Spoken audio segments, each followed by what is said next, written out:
Manchester সিটির মাঠ, তারপর হচ্ছে ম্যানচেস্টার এরকম একটা মানে টিম, মানে এরকম আগুন জ্বরানো একটা টিম। তারপর হচ্ছে তাদের ডাগ আউটে আপনার ছিল গার্দিওলার মতো কোচ। সব মিলিয়ে ম্যানচেস্টার সিটির ফ্যানটা যখন আপনার মনোবল নিয়ে বসেছিল যে আল ইতিহাদ মাঠে গত 15-20 বছর কোনো টিম জিতে না, সে অনুযায়ী, সে রুল অনুযায়ী রিয়াল মাদ্রিদ তো জিতবে না।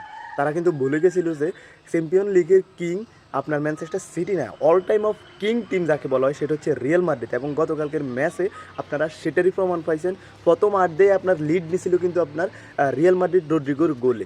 পরবর্তীতে আপনার ডোমিনেট করে খেলছে রিয়াল মাদ্রিদ। পরবর্তীতে আপনারা ম্যানচেস্টার সিটি অনেক চেষ্টা করছে কিন্তু কাজ হয় নাই। তাদেরকে তাদের আক্রমণ বাকি যে ভাগা ভাগা নামগুলো আছে তাদেরকে প্যাকেট করে রাখছে।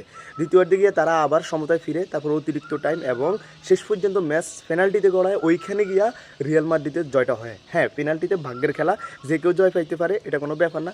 কিন্তু রিয়াল মাদ্রিদের কালকের ম্যাচে ইতিহাদে তাদের মাঠে তাদেরকে এভাবেই খেলছে, তাদেরকে আটকায় রাখছে। এটাই হচ্ছে মানে বুঝাই দিছে যে রিয়াল মাদ্রিদ হচ্ছে চ্যাম্পিয়ন লিগের একটা king of all time team.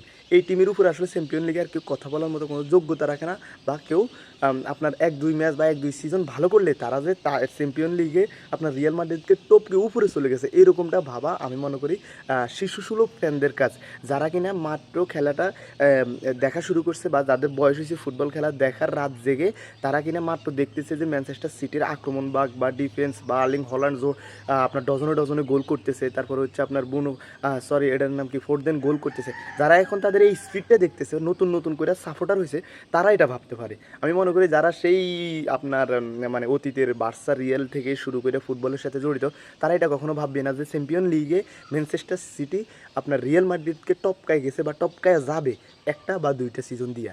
ওইটার প্রমাণ আপনারা কালকে দেখছেন। ইতিহাদ তাদের নিজেদের মাঠে যেভাবে তাদেরকে প্যাকেট করে রাখছে, এটা অনেক বড় একটা অর্জন ছিল।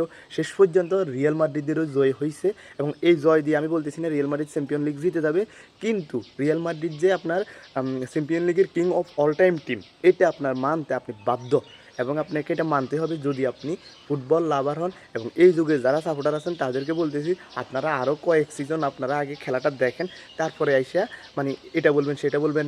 ইতিহাদ মাঠে 15-20 বছর ধরে কেউ জিতে না, ওই লজিকে রিয়াল মাদ্রিদ হারবে বা ওই লজিকে বার্সেলোনা হারবে সিটির সাথে। ভাই, বার্সেলোনা যে টাইমে তাদের প্রাইম টাইম ছিল, এখন বার্সেলোনা খুব খারাপ সময় ছিল। ওই সময়ে সিটি মিটি বার্সেলোনার কাছে ধারের কাছেও ছিল না, থাকতো রিয়াল মাদ্রিদ। তো এই একটা কথা বলতেছি, 2-1 সিজন খেলা দেখে আসলে মানে টিম ওয়াইজ মাঠ ওয়াইজ জাজ করবেন না। সম্পূর্ণ খেলাটা দেখছি, অসাধারণ একটা ম্যাচ ছিল, অসাধারণ প্রতিদ্বন্দ্বিতা ছিল। সবচেয়ে ভালো লাগছে এটা যে রিয়াল মাদ্রিদ ম্যানচেস্টার সিটিকে ডোমিনেট করে খেলছে তাদের মাঠে। কেননা আসলে আমি একজন ফুটবল প্রেম হিসেবে খেলাটা দেখছি। আমার কথা হচ্ছে যে অনেকে অন্ধবিশ্বাস নিয়ে কালকে প্রেডিক্ট করতেছিল যে ওদের মাঠ, ওরা 5-6টা গোল দিবে, এরকম কিছুই হয় নাই। খেলা হয়েছে একদম একের খেলা। ধন্যবাদ সবাইকে।